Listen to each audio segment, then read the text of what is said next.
এখন নতুন ফ্যাসিস্ট হওয়ার জন্যে যে মানুষগুলো এই কুষ্টিয়াতে বিশেষ করে মাথা চাড়া দিয়ে উঠতেছে, আমরা এই যে এই বাড়িগুলোর দিকে একটু তাকাতে বলবো। এই সেই বাড়িগুলো যেখান থেকে পানির বোতল, শরবতের বোতল আমাদের জন্য এই মানুষগুলো ফেলে দিয়েছিল। সুতরাং আবারও যদি কোনো ছাপড়ি সংগঠন, আমি তো এর আগেও বলেছি, এখনো বলছি, যাদের সভাপতি সেক্রেটারি ছাড়া বাংলাদেশে আর কাউকে খুঁজে পাওয়া যায়। সুতরাং বাংলাদেশের এই সন্ত্রাসী দল এইটা এখন আর গণ অধিকার পরিষদ নেই, এটা গণধিকৃত পরিষদে পরিণত হয়ে গেছে।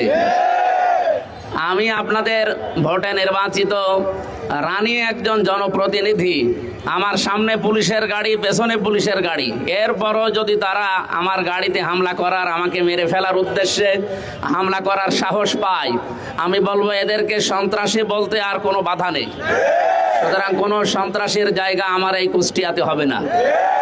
আমরা যতদিন আছি, বাংলাদেশ জামাত ইসলামী, ইসলামী ছাত্র শিবির, তাওহীদি জনতা এই কুষ্টিয়াতে যতদিন আছে, কোনো সন্ত্রাসী কর্মকাণ্ড আমরা চলতে দেব না ইনশাআল্লাহ। প্রশাসনকে আমরা আহ্বান জানাই, কোনো দলের লেজর ভিত্তি করা যাবে না, সে যেই হোক। আপনারা সরকারি লোক, সরকারের দায়িত্ব পালন করবেন। এই কুষ্টিয়ার ডিসি, এসপি, ওসি, টিওনো যারা সরকারিভাবে দায়িত্বে আছেন, জনগণের জন্য যদি কাজ করেন এই কুষ্টিয়াতে থাকবেন, জনগণের জন্য কাজ না করলে আপনাদেরকে আমরা বিদায় দিতে বাধ্য হব।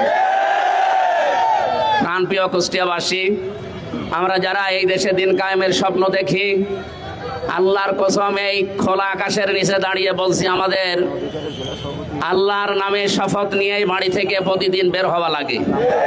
সুতরাং আমরা যেহেতু বের হয়েছি, সন্ত্রাসী সামনে যেই হোক, বিশেষ করে গণ অধিকার পরিষদের নাম নিয়ে এখানে আব্দুল খালেক, তৌকির এবং নাম না জানা আরো কিছু মানুষের ভিডিও ফুটেজ যেগুলো আছে, আমরা অলরেডি তাদের নামে মামলা দিয়েছি। 24 ঘন্টা সময় দিলাম, যদি গ্রেপ্তার করে আইনের আওতায় আনা না হয়, আমরা ডিসি অফিস ঘেরাও করব।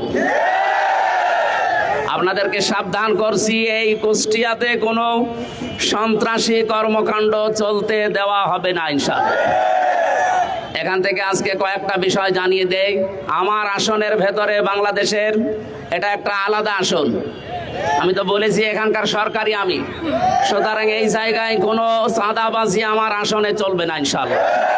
কেউ কাউকে চাঁদা দেবেন না, কেউ কারো কাছে চাঁদা নেবেন না। যদি কেউ চাইতে আসে বলবেন এমপি সাহেবের কাছে দেওয়া আছে, ওখান থেকে ভাগ নিয়ে আসেন। কার বাবার বুকের কলিজা এত বড় হয়েছে আমি দেখবো ইনশাআল্লাহ। 2 নম্বরের বিষয় বলছি, যারা আমাদের সদর থানার এবং ইবি থানার যারা দায়িত্বে আছেন, এসএলআর, এসপি, ডিসি যারা আছেন, জনগণের জন্য এখন থেকে আমরা যা বলবো আপনাদের জনগণের জন্য হলে এইটাই করা লাগবে। এর বিপরীত যদি কোনো কিছু আমি দেখি বা আমরা দেখি, আপনাদেরকে কিন্তু এই জেলায় আমরা আর থাকতে দেবো না। কারণ এই জেলা আমাদের জেলা, আমাদের প্রাণপ্রিয় জেলা। এই জেলাকে আমরা যেভাবে সুন্দর এবং স্বচ্ছভাবে গড়তে চাই, আপনাদের সাহায্য নিয়ে আমরা আশা করব আপনারা সাহায্য করবেন।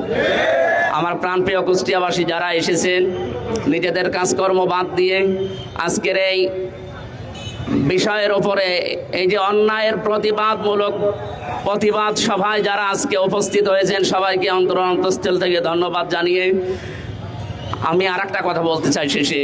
বাংলাদেশে এই 55 বছরে যে গেমটা জামাত শিবিরের ওপরে খেলা হয়েছিল, রাজাকার, আলবদর, জঙ্গি, বিভিন্ন ট্যাগ দিয়ে, এগুলো ভারতের একটা নাটক।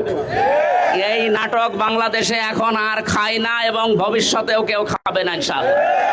সুতরাং আমরা সন্ত্রাসীদেরকে জানিয়ে দিতে চাই, এই দেশে জামাত ইসলামী এবং ছাত্র শিবিরের ওপরে এই ট্যাগ যদি কেউ দিতে চান, আমি স্পষ্টভাবে আপনাদেরকে বলছি, যেহেতু এটা ভারতের তৈরি করা নাটক। আল্লামা দেলাওয়ার হোসেন সাঈদী সংসদে বলেছিলেন, আমাকে যারা রাজাকার বলে এরা পিতৃ পরিচয়হীন অবৈধ সন্তান। সুতরাং এখন থেকে আর কোনো দিন কেউ যদি জামাত ইসলামের শিবিরের ওপরে এরকম উল্টাপাল্টা ট্যাগ দেয়, আমি ঘোষণা দিলাম ওইগুলো ওইরকম বাবা মাহীন সন্তান। আল্লাহ আমাদেরকে ন্যায়ের পক্ষে থাকার তৌফিক দিন, আমিন। আজকে আমাদের প্রধান অতিথি কুষ্টিয়া 4-এর মাননীয় সংসদ সদস্য, উনি কথা বলবেন। আমার এ পর্যন্ত বলে শেষ করছি। আসসালামু আলাইকুম।